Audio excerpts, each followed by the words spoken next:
Hello, dear friends. This is Phone Support Channel. Before you start watching this video, please subscribe to the channel and give it a like. And also write your feedback in the comments if this video helped you, or if you have any questions. Thank you. In this video, I want to show and tell you how to change the name of your iPhone.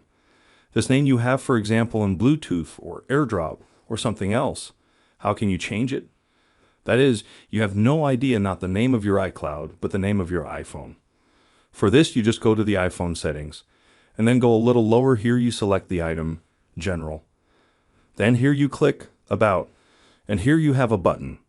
Then you click on it, and here you can specify a new name, and the name of your iPhone. Then click on the button. Done, and everything is saved, and the new name is set.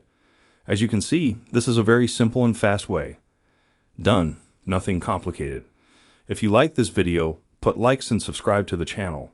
And also watch other useful videos on the channel. That was Phone Support. See you later. Bye bye.